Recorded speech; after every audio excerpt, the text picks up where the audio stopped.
Assalamualaikum anak-anak ustazah. Sekarang kita masuk ke pembelajaran subtema 4, yaitu keajaiban perubahan wujud di sekitarku. Pada pembelajaran pertama, kedua, dan ketiga. Sebelum kita belajar, mari kita mengucapkan al-basmalah. Bismillahirrahmanirrahim. Anak-anak ustazah, salah satu keajaiban perubahan wujud di sekitar kita adalah hujan. Hujan terjadi karena adanya perubahan wujud benda di alam. Bagaimanakah proses terjadinya hujan? Hujan terjadi karena adanya siklus air atau daur air. Untuk lebih jelas, silahkan anak-anak ustazah perhatikan ilustrasi berikut. Siklus air adalah sirkulasi atau perputaran air secara terus-menerus dari bumi ke atmosfer, lalu kembali lagi ke bumi.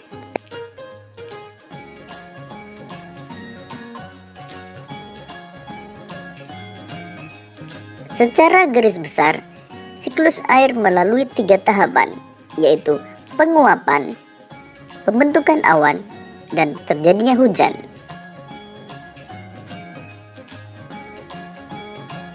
Air di laut, sungai, dan danau menguap karena terkena panas matahari.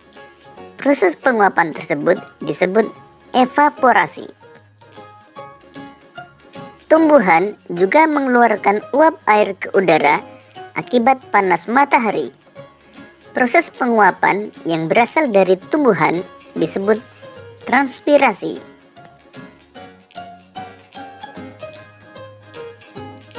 Uap air dari permukaan bumi akan naik ke udara dan membentuk awan.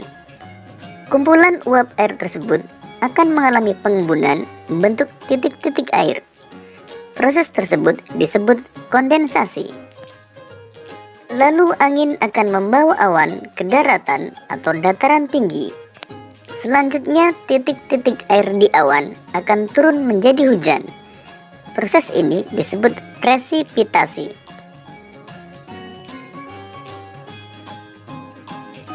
Lalu air akan mengalir ke dataran rendah dan menciptakan suatu siklus yang berlangsung secara terus-menerus.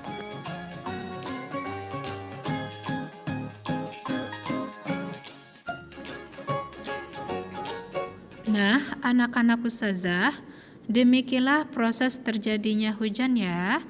Ustazah harap anak-anak ustazah sudah paham. Kemudian selanjutnya, kita akan mengenal perubahan wujud benda yang dapat dimanfaatkan dalam kehidupan sehari-hari. Contohnya, proses pembuatan gula dan coklat. Gula berasal dari tanaman tebu. Tebu mengalami proses secara bertahap hingga dihasilkan gula. Tahapan-tahapan itu terdiri atas pengolahan awal, penggilingan, pemurnian, penguapan, kristalisasi, putaran, dan pengeringan serta pendinginan. Untuk informasi lebih detail, silahkan anak-anak ustazah baca teks yang ada di halaman 99, yaitu proses pembuatan gula. Kemudian kita akan melihat proses pembuatan coklat. Coklat dibuat dari biji kakao. Tahapan pertama adalah pembuatan pasta coklat. Pada tahap ini, coklat harus disangrai selama 10-35 menit pada suhu maksimal 150 derajat Celcius. Kemudian kakao mengalami proses penggilingan atau pelumatan untuk memperoleh pasta coklat. Pasta coklat ini kemudian dicampur dengan sukrosa, lemak coklat, susu, dan bahan-bahan lain yang sesuai dengan rasa yang diinginkan. Bahan-bahan tersebut dicampur dan diaduk dalam mesin pencampur. Setelah tercampur rata, adonan coklat kemudian masuk ke tahap pelembutan. Adonan coklat yang berbentuk cair tersebut kemudian dapat dicetak menjadi bentuk-bentuk yang diinginkan. Selanjutnya, dilakukan pendinginan untuk memadatkan coklat. Coklat dikeluarkan dari cetakan setelah suhu mencapai 10 derajat Celcius. Coklat-coklat tersebut kemudian dikemas dan siap didistribusikan. Selanjutnya, kita akan belajar menghitung satuan waktu. Satuan waktu terdiri atas detik, menit, jam, hari, bulan, atau tahun. Setiap satuan waktu dapat diubah ke satuan waktu yang lainnya. Perhatikan hubungan antar satuan waktu jam, menit, dan detik berikut. 1 jam sama dengan 60 menit. Dan 1 menit sama dengan 60 detik. Perhatikan contoh soal berikut.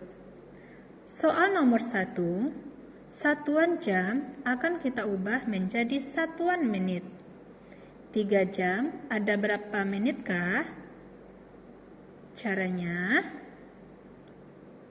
3 kita kalikan 60 menit, karena 1 jam sama dengan 60 menit.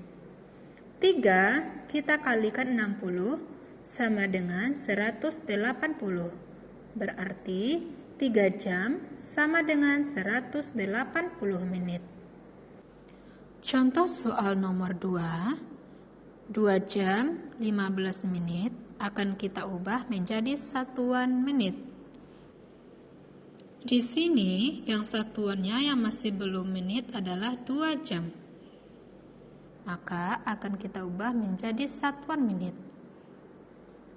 2 jam kita ubah menjadi satuan menit, caranya 2 dikali 60 menit.